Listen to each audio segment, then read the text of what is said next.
Chers téléspectateurs de Mistral TV, bienvenue ce soir au château de Fraissinet. Nous avons l'immense joie ce soir d'avoir avec nous Louis Martignac en direct de sa loge. Bonsoir. Bonsoir.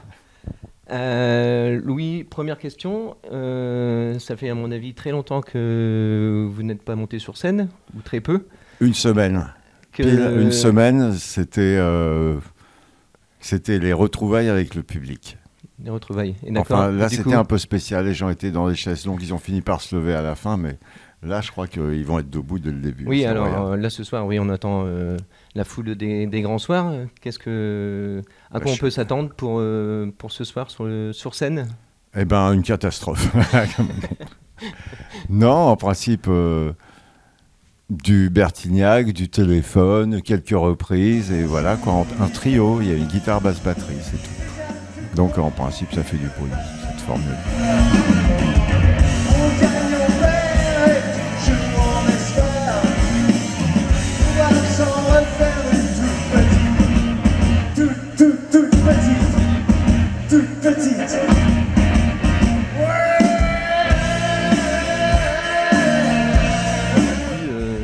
Il n'y a pas très longtemps que vous étiez un grand fan de véhicules. Ouais, j'aime bien les voitures, ouais. J'ai lu que vous étiez allé jusqu'au Cercle Polaire en 4L. Ouais, c'est vrai. Bel événement, je suppose. Ouais, c'était assez magique. J'avais 18 ans et demi, j'avais la 4L, une 4L fourgonnette, avec des grosses enceintes à l'arrière, parce qu'il y avait beaucoup de place. Et donc, je pouvais mettre la musique très fort. On avait deux guitares, on est monté jusque là-haut avec un pote. Et voilà, c'était nos vacances d'été et elle a tenu le coup, la voiture. Très bien. C'était pas vraiment une voiture de collection, mais ça roulait bien, c'était increvable. Ce soir, on est accueilli par Christophe Guénez, qui lui aussi est un grand fan de véhicules. J'ai vu ça, ouais. C'est pas des 4L. Non. Je suppose que ce soir, si vous le croisez, vous allez discuter véhicules. Bon, on a parlé déjà parce que j'ai fait de la gare ici en Ferrari rouge. Donc c'était déjà très sympa. C'était déjà très sympa. Parlons un peu plus de toi. Je ne sais pas si on peut se tutoyer. Ouais. Allez, ça sera plus facile. Moi. Comment on vit un confinement quand on est artiste et qu'on adore la scène? Eh ben, l'air de rien, ça s'est plutôt bien passé parce que j'ai profité. J'ai un petit gosse qui est tout petit. Il avait 3 ans au début du confinement. J'ai bien profité de la famille. La scène, ça m'a manqué un peu, mais pas tant que ça, parce que quand même, j'ai déjà fait au moins 5000 concerts dans ma vie. C'était comme une année sabbatique. Et je me suis rattrapé en jouant beaucoup sur Facebook. J'ai fait beaucoup de lives, des lives de 2 heures. J'ai dû en faire une 40aine, ça m'a bien occupé.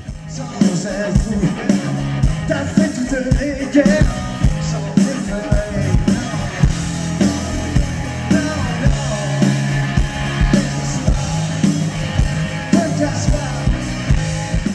Donc ça allait. Bah justement, j'allais en parler. Parce que j'étais très assidu sur les réseaux et c'est vrai que j'ai souvent tombé sur Bertignac en live. Ouais, je me suis bien marré. Sur Facebook. Ouais, je me suis marré parce que c'est... Bon, j'ai pas fait comme des concerts habituels, j'ai fait énormément de reprises. Oui. Je me suis éclaté. Et puis j'ai fabriqué des playbacks, ça fait que je jouais vraiment. Aussi. Et puis j'en avais des vrais aussi, j'ai fait des...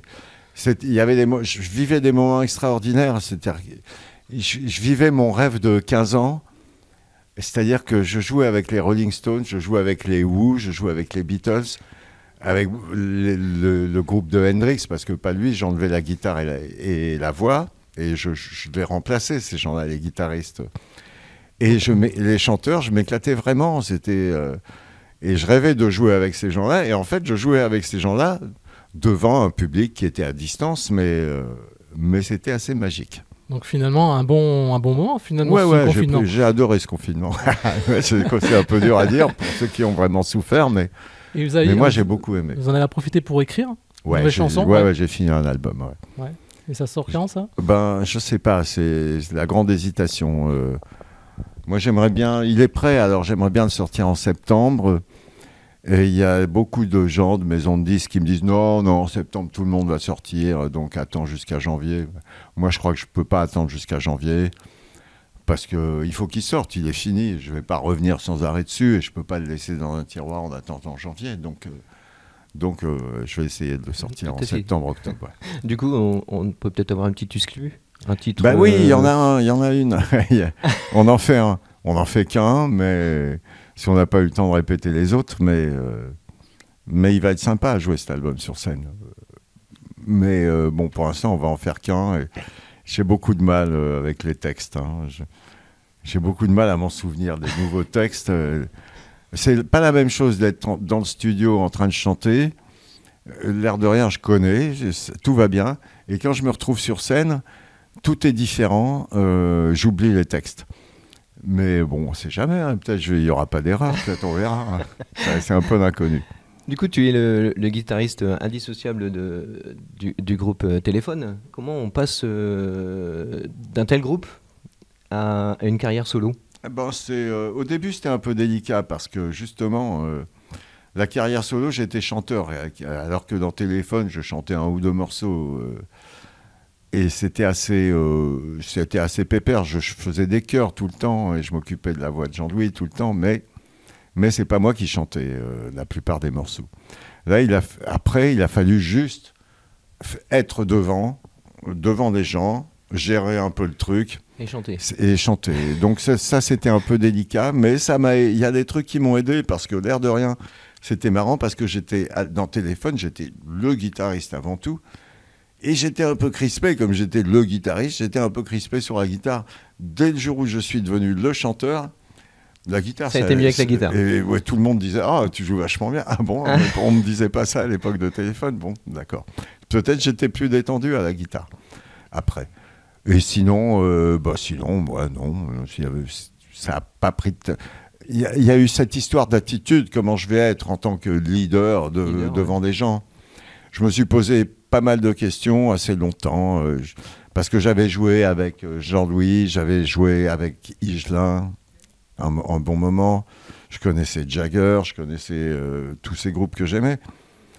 Et donc, alors comment faut être, c'est tout. Et puis j'ai fini par résoudre le truc en me disant, écoute, tu vas être toi et on va pas aller chercher plus loin. Et tu vas faire comme si toute la salle, c'était des potes à toi. Et là, ça s'est très bien passé. À partir du moment où j'ai compris ça, tout s'est bien passé. Du coup, un petit regroupement avec un nouveau groupe, les Insus. Ah, il y a eu les Insus. Quelle expérience ? Oh, c'était génial, c'était très agréable. C'était très cool. On a refait des morceaux qu'on connaissait bien, devant des gens qui nous adoraient. Bon, et nous, on s'entendait très bien. C'était vraiment... ça a duré 1 an et demi et c'était vraiment que du plaisir. Du coup, avant de vous laisser vous reposer avant le concert de ce soir, peut-être un petit mot pour nos téléspectateurs de Mistral TV. Un petit mot. Drôme Ardèche. Portez-vous bien. Et à ceux qui seront là ce soir, bon concert. En tous les cas, merci beaucoup, chers téléspectateurs. On se retrouve ce soir sur scène pour, à mon avis, un grand spectacle. On espère. On verra. De rien, c'était un plaisir.